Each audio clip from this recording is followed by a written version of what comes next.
Hello, ladies and gentlemen. This is a game cast by Willie Dizzle. This is a very old game. I think it's old. I don't know how old it is, but it's between Nex Genuis and Fruit Dealer or Fruit Seller. Call him whatever. I like Fruit Dealer just because it sounds cooler. And he is a great player. I don't really know if he's won anything or anything like that, but I know he's really, really good, and I'm a big fan of him. And also Nex Genuis over here is also great. He's a great protoss player, and I cannot wait for this game to commence. And I'm just going by on ×2 because I think it's kind of boring, this phase. Okay.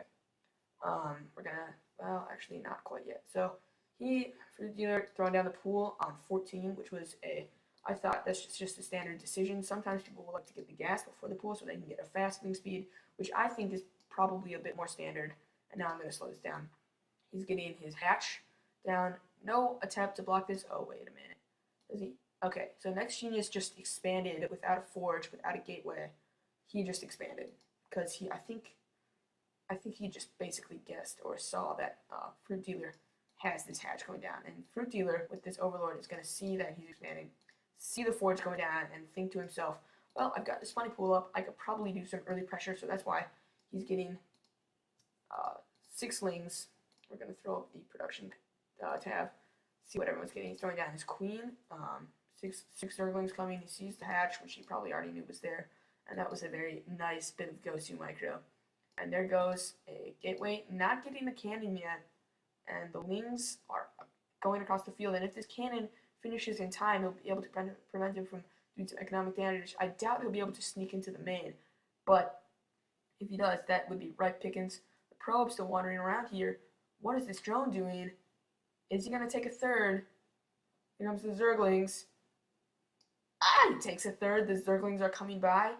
He's got the queen up, not injecting, I don't know. He's focusing on this probably. The cannon's up.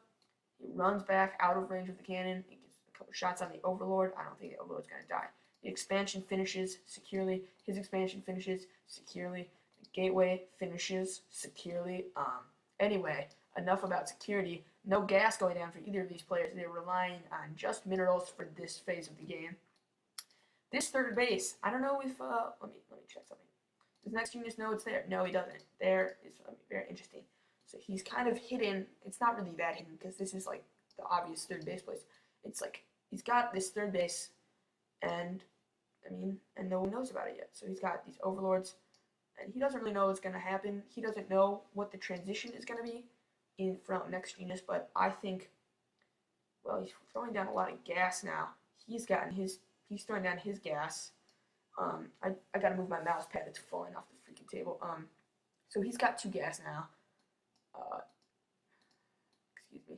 He's got 2 gas now. Let me just, one sec. Alright, there we go. The third expansion is finished. All he's made, alright, all he's made is he's made 6 lings this entire game. Otherwise, all he's been making is drones, basically. So I'm going to look at the income tab. Oh, he's not ahead. That's really surprising. He must be using, Nex Genuis must be really doing lots of non-stop chrono boosts on probes, making, constant probe production. Really, really, that's great. But now that this third base is finished, he should start to be catching up. These six Zerglings were really, well, I think he just suicided an Overlord, and that's going to slow down his production. He got supply blocked. So we're going to go back to production tab. Oh, whoopsie. My bad, guys. Whoa. Alright, anyway, my bad. We're going to go to production. He's got these Zerglings. He's got this Overlord. He sees 2 gateways. I don't know if he's going to see it with the link soon enough. So it looks like there's 4 gateways on the field. And he's got 3 bases. What other kind of tech does he have? He's throwing down a Baneling nest. Anyway, I think that's kind of interesting against the Protoss player. I feel like that gas should have been spent on getting this layer a little sooner. I think he could be getting it right now. Like he could have skipped the Baneling nest, gotten the layer, then gotten the Baneling nest, because all this gas would have gotten the Baneling nest. I don't know if he's gonna, unless he uses it right away. All these guys, these 6 lings, there are 5 lings now, I should say, and so I think that was maybe not the best call. A Roach Warren going down. Okay, yep, I think that's a better idea because I think now he probably knows he's going to be going against mostly Gateway and possibly later some type of Robotech. He hasn't lost he's lost one single lane, is what I should say. So Protoss coming out to deal the pain. He's got this third up. It's been up for a while. I think he should start beginning to think more about getting some. Yeah, there he goes. He's getting the upgrades. I think he should have done that a while ago. But I'm not saying, okay, when I say these things like I think he should have done this, what I mean is that he had enough money to do it a while ago, and that basically I'm criticizing his macro, which is really not okay of me, really, because I'm not that great. There goes Roach Speed. Zerglings, lost 2 Zerglings total. So basically, when I say that, it's me accusing the macro of not being the best, which no one has perfect macro, and not them, and definitely not me, and, you know, not even Day 9 has perfect macro. And so, yeah. So Burrow is going down, or where is it going down? Here it is. Burrow is going down for Roaches. He's getting Roach Speed, unless that is the Roach Burrow. Nope, that is Tunneling Claws. He's getting Blink now from this, Chrono boosting it, which I think is a good decision. Wait, how many? He's got 4. He's got 6 gateways, so it looks like it's going to be a 6-gate push. And here it comes. The Roaches, the Zerglings. Oh, he pushes in and falls back, and that's something I really like from Protoss.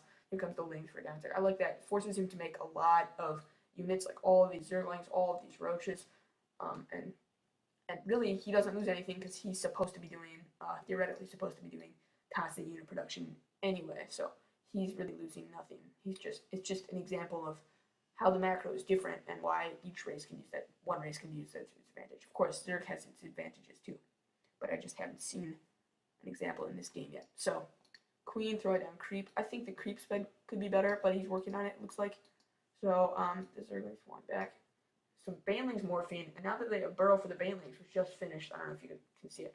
Now he's got Burrow for the Banelings, he could do some Burrow Baneling stuff. Although, a Robotics Bay has come up and he's making an Observer. So, here's the Observer, and, yep, the macro hatch is going down. I forgot to mention that. I have that in my notes even. Anyway, so he's got the Burrow. He did that little push out, which I really like. He's got Blink, and what interested me here was that he was not getting a third, and he's not getting Colossus Tech on that first push that happened. He didn't get either of those, and on the second push. What is this, you know, is he just trying to win here? Because I don't think he should, oh man, bro, Banelings, oh, he's flying back. Now this is the interesting part. He's got those Banelings, and he's got this big army, they can be seen. They've got the Observer. Where's that guy? There he is, the Observer. See those Burrow Banelings, and this is looking like a scary, scary push. Look at these. These Stalkers have 1-1. Where's that Forge? 1-1 with the next upgrade on the way, and with number 2 on the way. Roaches are starting to get some stuff, some upgrades. Roaches and Zerglings are starting to get some upgrades. 6 Hydras coming out. I didn't even notice the Hydralisk then. Where is it hidden? There it is. He's getting the Hydralisk range upgrade. And this entire pool of Overlords should be spreading creep around the map, but I don't know. This, yeah, see, the creep spread has been damaged, but this could be up here. This battle, let's see how this goes out. So the Stalkers obviously have Blink, which is now going to be a very useful tool. Let's see if they blink to catch up to the Roaches. No, they don't. They decide to fall back. And he's taking the gold. All right. He's decided to abandon his attempt to do this. Let me just check something out. He doesn't know that he's taking the gold. Oh, yeah, he kind of does. Never mind. He can probably guess that gold is down. So, here comes the big scary push. Roaches and Zerglings. Oh, they got to fall back. Wait for the Spinecrawler. Wait for the Hydralisks. The Hydralisks are going to be huge in this battle. If he can keep all these Hydralisks alive, it will be humongous. None of them taking any damage. And, I mean, that'll all change because of, you know, just the size of this army. Uh-oh, what's this? Overlords without drop. Are they going to do something crazy? I actually kind of like this. I did this a couple times. It doesn't always work, but I still like to do it when you have all these Overlords, and then you just kind of randomly run them in, and then hopefully supposedly they absorb some damage. Here's the base going down. Here's the base, almost secured, almost finished. I don't know why he's taking this. That doesn't seem like the best way to spend his money right now with all of this at his front, but I guess he's got to. So, Hydralisk coming out. 12 Zerglings, 1 Hydralisk, 4 Roaches. The Overlords, is this the one that does the speed or the, or the drop. I can't remember. It must be the one with the drop because he already got speed and he doesn't have drops. So there you go. I've got to move this thing. I've got to set this thing up again. There. Sorry about that, guys. So roaches. Alright, looks like they might be able to hold this with all of these overlords that are gonna absorb a lot of fire. Buy him some time to get more hydralisks out.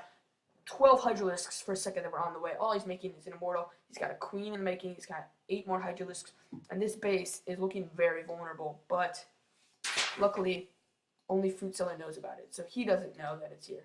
Back to everyone camp. Sorry about that.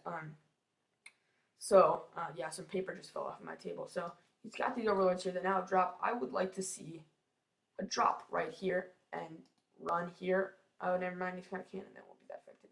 You can do some baneling drops right on this juicy mineral line. And here comes a push. I would like to see baneling drops quite a lot. And I think one of the reasons that FruitDealer is not spending, he's spending really well, but later in the game, I don't think he's going to be spending so well because of all of these overlords that he's picking off, like this guy. I mean, they're just picking off so many overlords. That particular stalker I've just clicked on has 8 kills, and look at this. There comes an overlord. Down it goes. You know, they just fall, and that is going to, make him supply block for quite a while, and his army can't really do that much damage because it's comprised of here comes a drop. Oh, where is it gonna be? Oh, he's going for the gold, isn't he? That's very sly. So it looks like this army is gonna be pretty devastating, but the blink that's gonna go on is going to. Can he get out of there? I don't know why he's not microing these. That could be doing some real damage. All right, I want to take a look at that. I think he got a ton of kills there. Does he have any more Spire going down? Starting to build a Spire, but he just he murdered that probe line. This probe line, even juicier. That should have been his target. Could have ran one around here, and before the stalkers got back from over here, he would have killed it. Now he's fighting in a choke here, which is never good, especially when you're Zerg. But the Hydralisks are going to be quite effective because I think they have the same range as the stalkers. Yeah, they do. But the roaches that are kind of in the back of the army and the Zerglings are all going to be caught up in while the Hydralisks are shooting. They're not going to be able to do anything.